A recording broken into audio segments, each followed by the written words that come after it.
अस्सलामुअलैकुम, मैं हूं तनवीर असगर और आप देख रहे हैं technical Tanveer by YouTube channel. आज की इस वीडियो के अंदर 3 अपडेट्स आपके साथ में शेयर करने जा रहा हूं, जिनमें से 2 जो है वो यूट्यूब से रिलेटेड है और एक जो है वो फेसबुक से रिलेटेड है। अच्छा जी, यूट्यूब की तरफ आते हैं। सबसे पहली अपडेट आई है कम्युनिटी टैब के बारे में। कम्युनिटी टैब जिसका अब नया नाम यूट्यूब ने पोस्ट रखा है। पोस्ट के अंदर पहले एक साथ हम 5 पिक्चर्स अपलोड कर सकते थे, तो अब यूट्यूब ने इस चीज़ को इंक्रीज़ कर दिया। अब आप एक साथ पोस्ट के अंदर 10 पिक्चर्स अपलोड कर सकते हैं। पोस्ट यानी जिसका पुराना नाम कम्युनिटी टैब था। तो ये कम्युनिटी टैब के बारे में पहली अपडेट थी।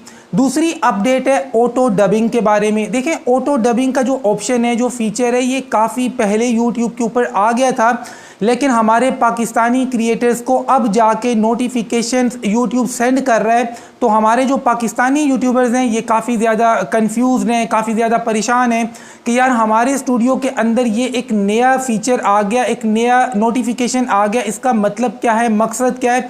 ख़ास तौर पे वो ख़वातीन जो उर्दू कंटेंट बनाती हैं लेकिन वीडियो लैंग्वेज उन्होंने हिंदी रखी हुई है, जब वो हिंदी में बात कर रही होती हैं, अपनी स्टोरी टेलिंग की वीडियो बनाती हैं, तो सामने वाले को, वीवर को, वो उर्दू या हिंदी के बजाय इंग्लिश में आवाज़ आती है, तो वो परेशान होती हैं कि भाई मैंने तो उर्दू में या हिंदी में ये स्टोरी टेलिंग की वीडियो बनाई थी, सामने वाले को इंग्लिश में क्यों आवाज़ आ रही है।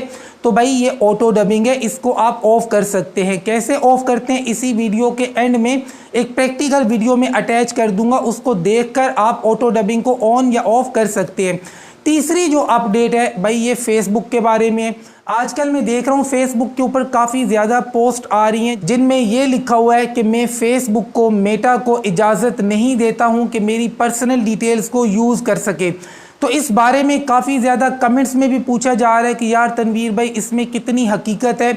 अगर हम अपने फेसबुक के ऊपर ये लिख कर नहीं लगाएंगे कि मैं फेसबुक को इजाज़त नहीं देता हूँ मेरी पर्सनल डिटेल्स को यूज़ करने की, तो फेसबुक मेरी तमाम तर चीज़ें उठाकर यूज़ करेगा। हर बंदा जी ये पोस्ट लगाए जा रहा है कि मैं फेसबुक को इजाज़त नहीं दे रहा हूँ, मैं फेसबुक को इजाज़त नहीं दे रहा हूँ। तो भाई पहली बात तो ये कि इस तरह की बेवकूफ़ी आपको करने की ज़रूरत नहीं है। आपको अपने फेसबुक के ऊपर इस तरह की पोस्ट लगाने की कोई ज़रूरत नहीं है। अगर आप फेसबुक इस्तेमाल करते हैं तो ये चीज़ अपने माइंड में बिठा लें कि मेटा ने अगर आपकी कोई चीज़ यूज़ करनी है तो वो आपकी वॉल पे आके चेक नहीं करेगा कि आपने पोस्ट लगाई है या नहीं लगाई है। आप किसी भी प्लेटफॉर्म के ऊपर जाते हैं, जब आप अकाउंट बनाते हैं, Instagram, Facebook, YouTube, WhatsApp, XYZ, तो आप टर्म्स एंड कंडीशंस को ऑलरेडी एक्सेप्ट कर चुके होते हैं। जब आप ये सारी चीज़ें ऑलरेडी एक्सेप्ट कर चुके हैं तो अब ये पोस्ट लगाने का कोई मकसद नहीं है, कोई मतलब नहीं है। और दूसरी बात ये है कि फेसबुक को या कोई भी बड़ी कंपनी हो, जब वो आपकी पर्सनल डिटेल्स को यूज़ करने की बात करते हैं तो इसका मकसद ये होता है कि भाई वो आपकी लोकेशन, आपका जेंडर, आपकी एज, आपका इंटरेस्ट, इन सारी चीज़ों को देखकर, इनको इस्तेमाल करके अपने प्रोडक्ट के अंदर वो इम्प्रूवमेंट करेंगे। नंबर 2, टारगेटेड ऑडियंस तक टारगेटेड एड्स पहुंचाएंगे। टारगेटेड ऑडियंस क्या होती है? फॉर एग्जांपल, अब ये टी शर्ट मैंने पहनी हुई है, ठीक है। अब मैं इस टी शर्ट का बिजनेस करता हूँ। मैंने क्या किया जी, एक बेहतरीन सा ऐड बनाया और फेसबुक के ऊपर मैंने डाल दिया। फेसबुक को मैंने पैसे दिए, अपना ऐड रन किया, ऐड कैंपेन चलाई। अब फेसबुक ने क्या किया कि मैंने 50,000 या 1 लाख रुपए फेसबुक को दिए ऐड चलाने के। फेसबुक ने मेरी ये टी शर्ट का ऐड लड़कियों को दिखाना शुरू कर दिया, बच्चों को दिखाना शुरू कर दिया, बड़ी एज के लोगों को दिखाना शुरू कर दिया। इससे क्या होगा, मेरा ऐड का पैसा सारा वेस्ट हो जाएगा। भाई मैंने ख़वातीन को, बच्चों को या बूढ़ों को दिखाने के लिए थोड़ी ये ऐड लगाया था। मैंने तो लगाया था कि भाई मेरी एज के लड़के या मेरे से छोटे या बड़े या वो लोग जो इस तरह की टी शर्ट पहनना चाहते हैं, उन तक मेरा ऐड जाए, ताकि अगर वो देखते हैं, उनको मेरी टी शर्ट पसंद आती है तो वो बाय करें, मुझे फ़ायदा हो। इसी मकसद के लिए फेसबुक आपकी सारी डिटेल्स को यूज़ करता है कि फेसबुक को पता हो तनवीर साहब की एज क्या है, जेंडर क्या है, लोकेशन क्या है, इंटरेस्ट क्या है। ये सारी चीज़ें इस्तेमाल करके फेसबुक मुझ तक जो ऐड पहुंचाएगा वो मुझसे रिलेटेड पहुंचाएगा। आपकी डिटेल्स को यूज़ करने का किसी भी बड़ी कंपनी का यही मकसद होता है। और बाय द वे वो तमाम तर लोग जो फेसबुक के ऊपर इस तरह की पोस्ट लगा रहे हैं कि भाई मैं मेटा को इजाज़त नहीं देता हूँ, मैं फेसबुक को इजाज़त नहीं देता हूँ, आप उनका मोबाइल फ़ोन चेक करें, उनके मोबाइल फ़ोन के अंदर 10 ऐसी एप्लीकेशन होंगी जो बिल्कुल फजूल तरीन होंगी, छोटी छोटी कंपनीज़ की होंगी, थर्ड क्लास एप्लीकेशन होंगी और उनको उन्होंने सारी परमिशन दी होंगी, पिक्चर्स की भी दी होगी, कॉन्टैक्ट्स की भी दी होगी, कैमरे की भी दी होगी, माइक की भी दी होगी। उनसे सवाल पूछा जाना चाहिए कि भाई ये जो थर्ड क्लास एप्लीकेशंस आपने इंस्टॉल करके इन सब को आपने परमिशन दी हुई है, यहाँ तो आप परेशान नहीं हुए।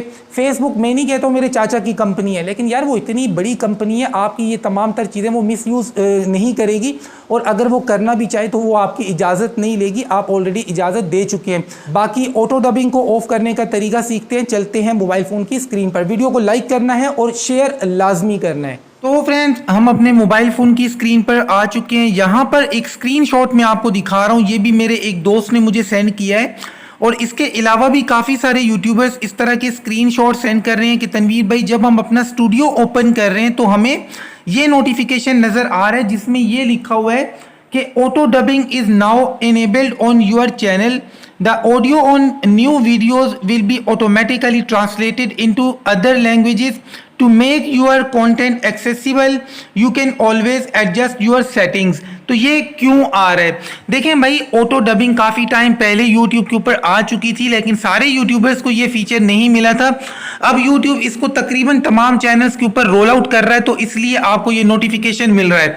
तो भाई ये ऑटो डबिंग है, इसको आप ऑफ कर सकते हैं। आपके सामने मैंने मोबाइल फ़ोन पर स्टूडियो ओपन किया है, लेफ्ट हैंड साइड पे नीचे देखिए सेटिंग्स का निशान है, इस पे आपने क्लिक कर देना है।